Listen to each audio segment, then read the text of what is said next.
Hi, Fran. Welcome to the CDR Policy Scoop. Well, welcome back, Fran. And it's great Thank that you you. have you have brought a colleague Louis with you this time. Not alone this time. Yeah. Thanks for having us. Yeah, and this is the first time we're having two guests with us, but we also have -1 co-host because Sebastian is on a well-deserved holiday. We're taking turns here, as people who are following this podcast will probably notice. And we have, I think, a very exciting topic in front of us. The integration of CDR in the EU ETS. I know Carbon Gap has been looking at it for a long time. I myself have been thinking about it for quite some time. I think the first time I wrote a blog post on this topic was back in 2022, if I'm not mistaken. And some things have changed, some have stayed the same, but maybe have become a bit more detailed. And so we're having this conversation on 6th of July. At this moment, we are expecting the proposal to come out on the 17th. We haven't seen any leaks yet, or have you? Pretty much no.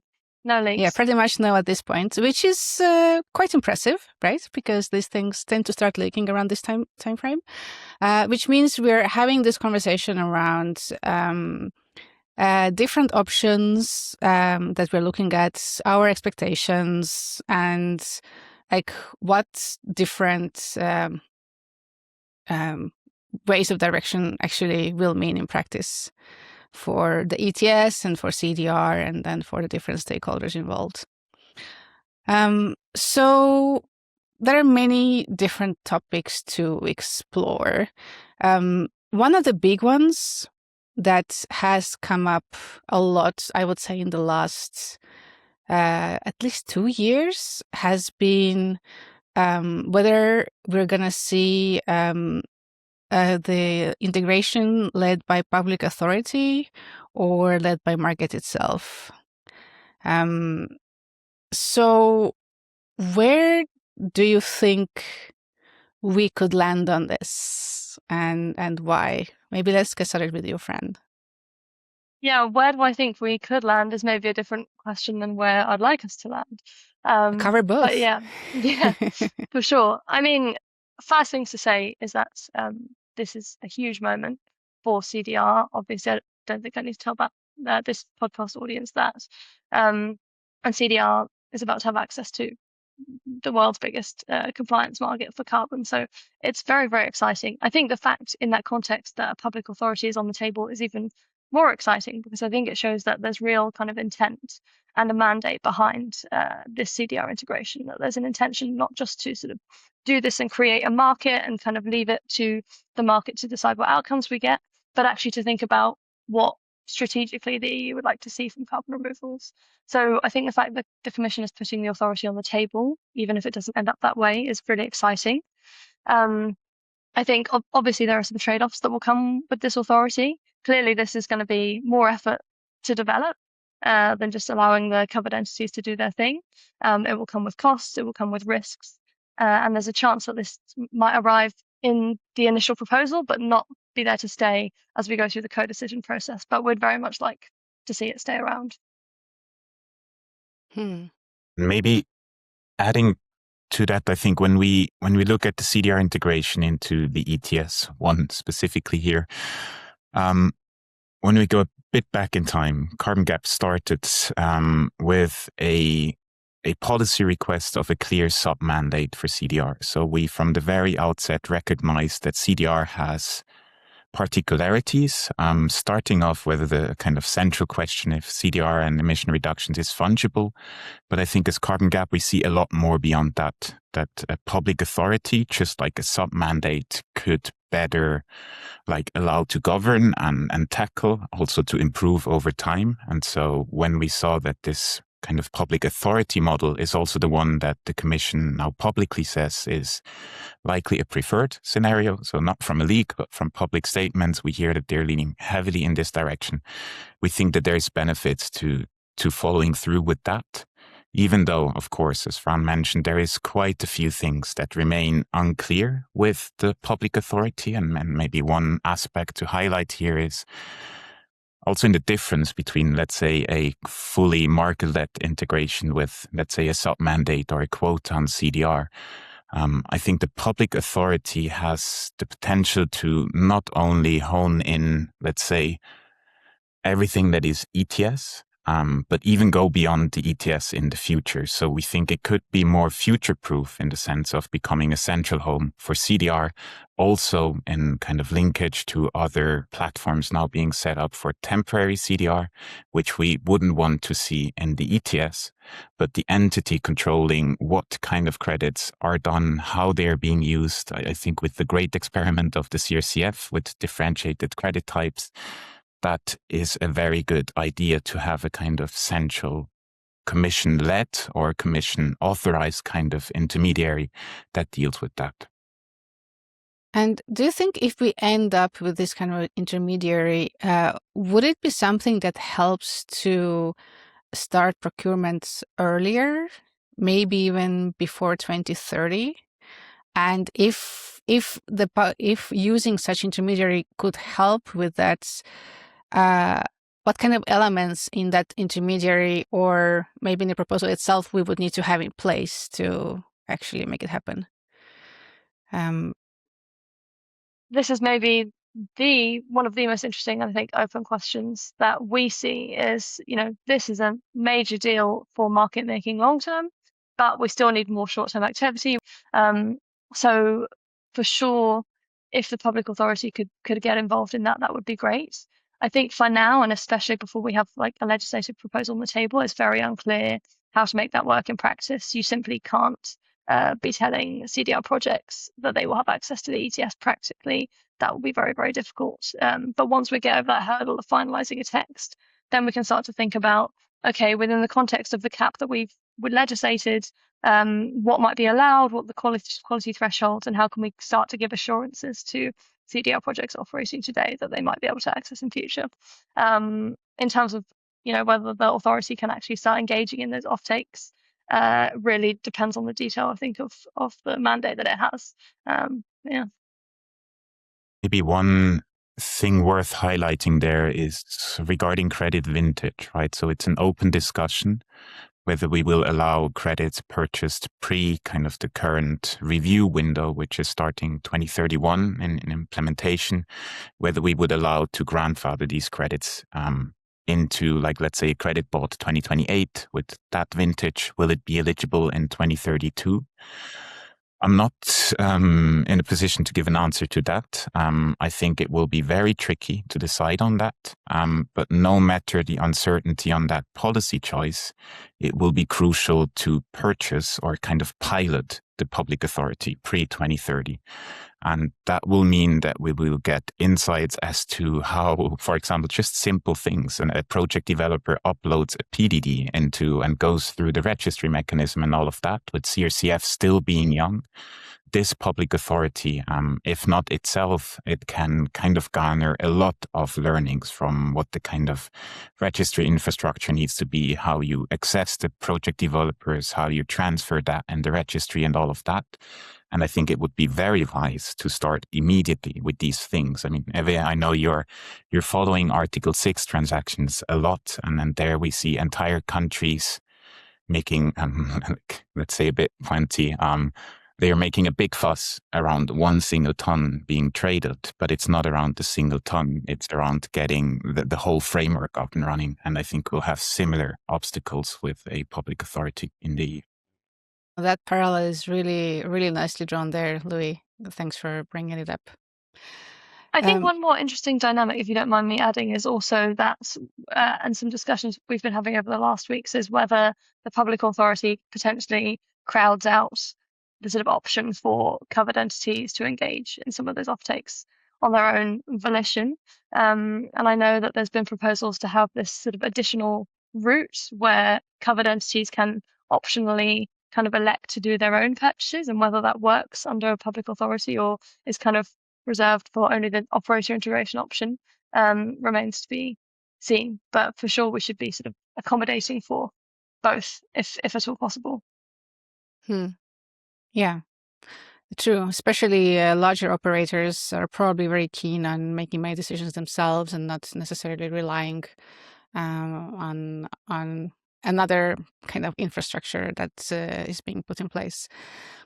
So, I think that a big theme as we're going through these different topics today's discussion is the fact that the ETS wasn't built for CDR, right? So we have to work with what we have, and there are different structural mismatches in place. One of the big ones is the fact that we have this, this cap that is currently, heading towards zero. We'll need to see what the review says on this, and where the cap heads as an outcome of this review. But the challenge is here, and that's something I raised already back in 2022, whether we include CDR under this cap or above it. And I think I see from the vocabulary that now below the cap is referred to as one in, one out. So as you bring one CDR unit in, you have to take out one allowance to match that. And that's a challenge because the cap is declining and there is always less and less to work with. And meanwhile, we want to have more and more CDR potentially being included over time. So where do you stand on this?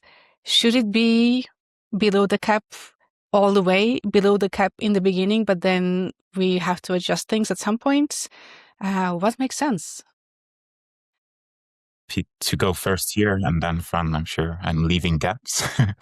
But I think it's important to follow the Commission's kind of narrative and look at what they bring out with regards to the cap. First, I would say that the trajectory of the cap reaching zero is part of the Fit for 55 package, right? So the 2040 package per se, we have heard the Commission in May say in public fora again that there will be allowances issued well into the 2040s, and that this basically is the current objective of the Commission, not to have a cap reaching zero, at least as discussed in those fora. That to some extent makes sense because they link it back to an overall European ambition of minus 90% by 2040.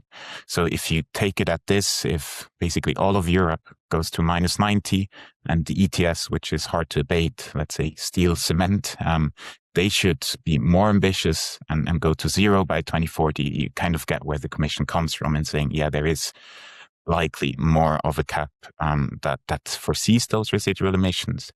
But then that leaves us at the somewhat annoying place now that we don't know what is the reference cap. So how do we define above or below? And so I think what we have thought about a lot right now is that it is really important to gain clarity on how much CDR the Commission plans with, or how much of a mandate, for example, on procurement the authority gets. And then you can frame it as either above or below. And I think the two hedge against two different risks. So the integration below the cap surely hedges better against the mitigation deterrence risk. Because basically, if it's one in, one out, that means if CDR does not fulfill its promise, there will be another emission reduction that needs to come in place. On the other hand, if you think about the very credible signal that you can get with saying ETS emissions will go towards zero and we will not have a cap, and eventually like that trajectory of ETS allowances running out is a very important signal for industrial decarbonization as well. Like we need this clarity and the zero value is there. And with that in mind, you could argue for also potential benefits when basically CDR comes in above the cap. Because then more long-term, you could say, okay, basically we want zero emissions. We have no more allowances and whatever is left kind of goes into a compensation with removals, which is not necessarily market-based, but then more as a sort of penalty and it comes above the cap. And that's an interesting thought as well, because I think long-term there is this need, a cap switch, where basically we allow for some ongoing emissions, which will hopefully be coupled with the kind of corresponding need for residual emissions being neutralized with CDR. So you were mostly like outlining here pros and cons of both. And it sounded to me that what I asked in my question, that in the beginning, below the cap, but at some point we'll need to make the switch. Is that where carbon gap stands today in terms of what seems reasonable? I think the position is below the cap to the extent possible. And Okay. I think we really want to make sure that we are prudent with this first kind of integration. I mean, it's a very long time frame we are discussing, the first 15 years. So at first, I think it's wise to go precautionary, go below the cap, maybe test the market, maybe understand better what removals can bring. And if we see that it's running extremely well already by 2031, maybe then we can start thinking about it. But I think right now, also with the Commission looking to have a non-zero cap by 2040, in this time, we would want to see as much below the cap as possible. Yeah. And UK also has decided to go below the cap, right? They have, yes, but they have fairly explicitly said in their kind of public statement that there will need to be some kind of switch eventually. And the thing that they kind of predicated that around was the idea that you would eventually have more certainty about the volumes of CDR that are happening in the country. And that would help you kind of develop a better informed cap, because you're not just kind of setting a target level and hoping for the best. You might have more CDR, you might have less. But actually, CDR volumes, especially in like the CCS based category, aren't going to change that much year on year in an unpredictable fashion. And so when you have that certainty, you can kind of quite reliably set a kind of net zero cap with a certain amount of CDR coming in above that. Mm. Okay. I think we got quite a bit of clarity out of this one. I think this is super useful. So another challenge that the ETS has, as I said, it hasn't been built for removals, is the obvious price gap. Because for most removals, especially the first ones that we know are first on the line to be incorporated, and that's DAX and BioCCS, definitely at a much higher price point today than the EU allowances. So carbon gap is working deeply on EU policy, right? You know what tools are available. So what are these realistic near-term bridges to address that gap? How can we get that done? That's a good question. I mean, yeah, it comes maybe a bit back to the UK, where you have this interesting model of kind of the CfD working in concert with the ETS to create a comprehensive package. And I think our view is that what we need is a clear mandate to address the whole picture. I think, a worst case or worse case outcome would be more of a leave it to the market approach, in the sense of allowing CDRs to be integrated. They can kind of recoup ETS revenues towards their cost of delivery, but they don't, any other support to top up the price, they have to go out and find themselves. So they might be able to find that in the existing EU or member state subsidy landscape, but that doesn't provide kind of that certainty that they will be able to find it when it comes to sort of taking FID around a project. So much better would be that the Commission lays out how exactly it wants to address this price gap itself when it lays out this ETS proposal, and how it plans to use additional policies to address the price gap, whether that's through its own CfD. Personally, haven't heard discussions around an EU carbon removal CfD, but I'm happy to be proved wrong on that. Whether that's through mandating member states to direct more of their ETS revenues towards supplementing the cost of CDRs, whether that's through better also like EU and member state policy in terms of access to state aid and kind of driving those types of policies to work better in conjunction with the ETS. There's different options. It's not going to be cheap. We are beginning to see some estimates of kind of, for the volumes that we might want to see, the sort of top up level that might also need to come. But I think it also creates a mandate for a stronger ETS. If we have these carbon removals coming in, we need a strong ETS price. We need polluters to be contributing to a large share of the cost, rather than kind of weakening the ETS and therefore increasing the amount that government has to pay to top up the price. Yeah, or the cost. And the challenge is like if we don't bridge that gap, then CDR might be integrated in the name only, and in practice we won't have anything.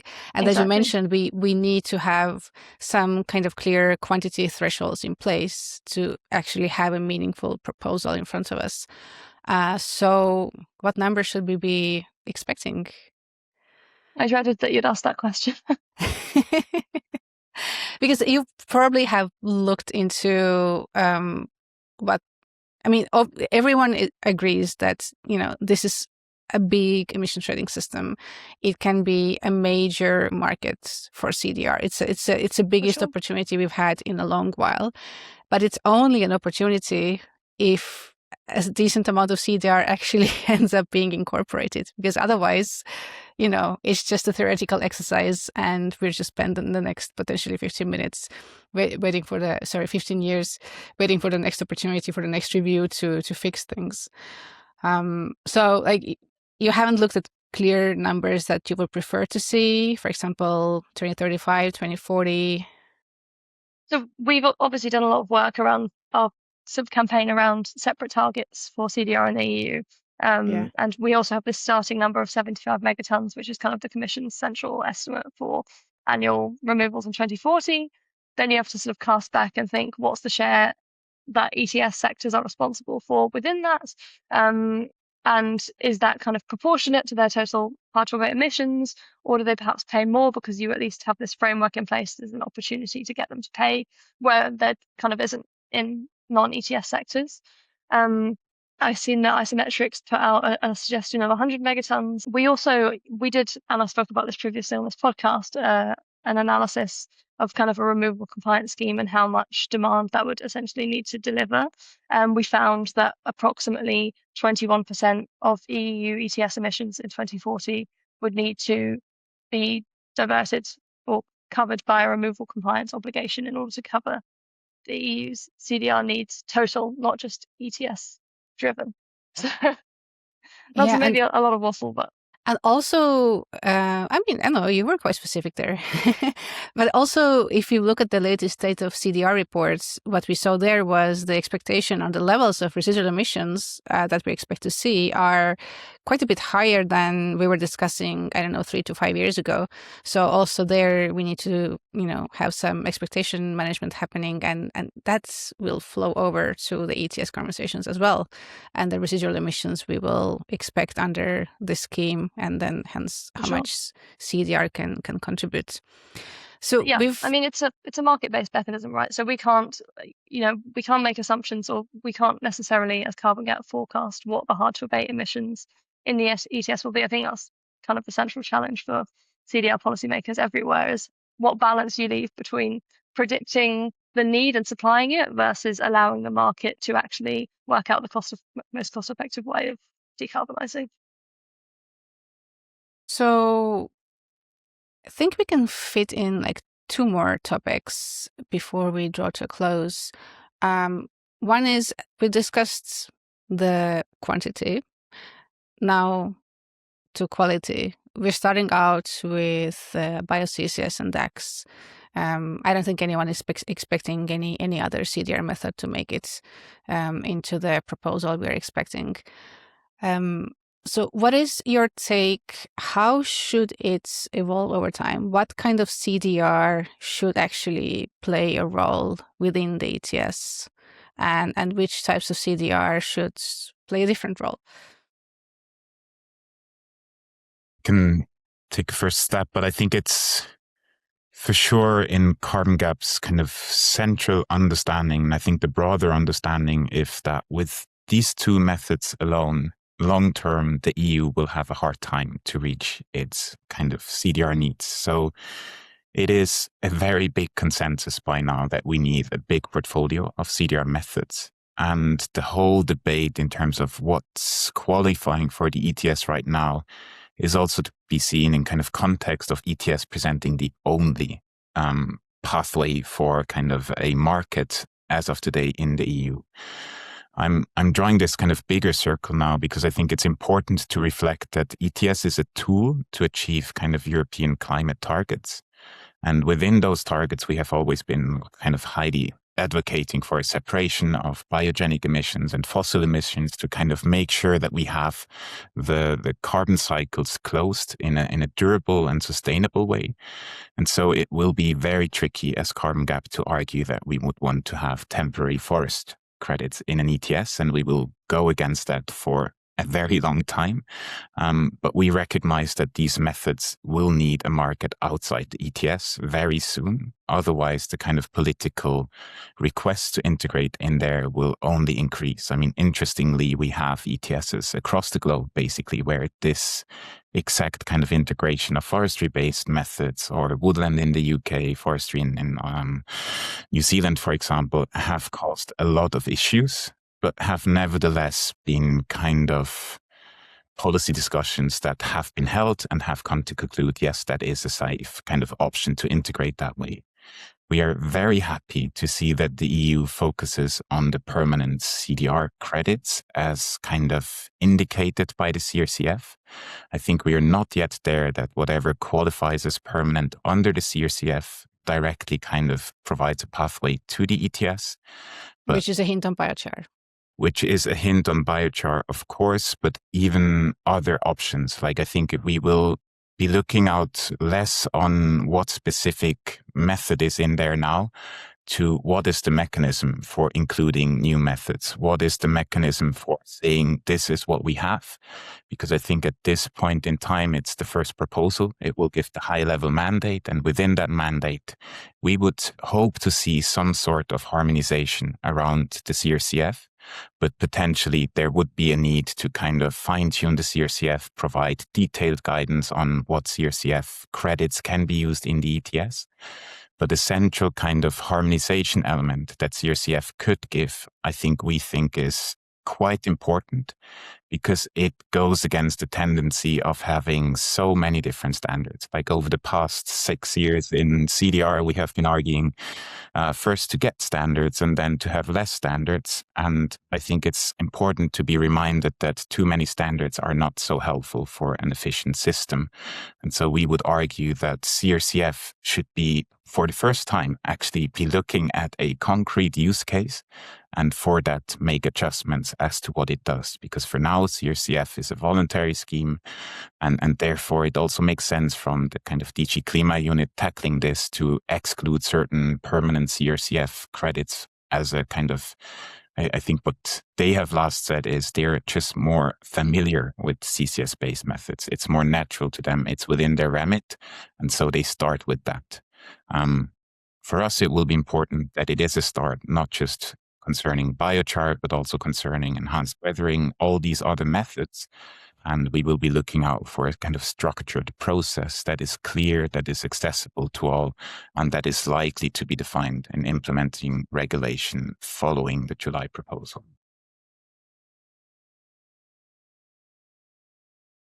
So we have just a bit of time left, and I'm just thinking, I'm going to ask a very quick one. Like, what is the one thing both of you are specifically looking out for in the proposal? Maybe something that you're not sure is going to be in there, but you think is going to be very, very important to have clarified in the proposal. So, Fran, let's start with you. Good question. For me, I think it'll be really interesting to see what kind of footing the proposal puts the public authority on, if it does intend to go that way. So how does it build the case for this and make an emphasis that this will be valuable, a valuable part of the exercise, and how it can help kind of build trust, build kind of quality and integrity into the system? Or is it going to be one of those clauses that ends up being removed later on? Or can we secure kind of support for it in all the institutions that will be involved in deciding whether it stays? Yeah, Louis? I think I will be looking for the numbers. First number I really would want to stress is that I hope to see that we keep the ETS modeled on a 90% domestic reduction ambition. So I think that's the minimum. That's going to be important. We need a strong ETS. We need that signal.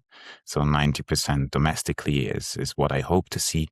And then maybe two more numbers. One is kind of the upper limit to CDR quantities. I think I will be hoping to see that these are ambitious but realistic numbers. And then kind of a second hint would be the floor. What is the minimum number that we want to be seeing in terms of CDR? Because that will be important to give it a clear mandate and make it a success. Great. Well, thank you both. We are all eagerly looking forward to the proposal itself. And we will be, of course, covering that also here in the CDR Policy Scoop once it's out. But thanks so much for joining, for sharing your analysis, your expectations, Louis and Fran. Thanks for taking the time. Thanks for having us. Thank you for having us.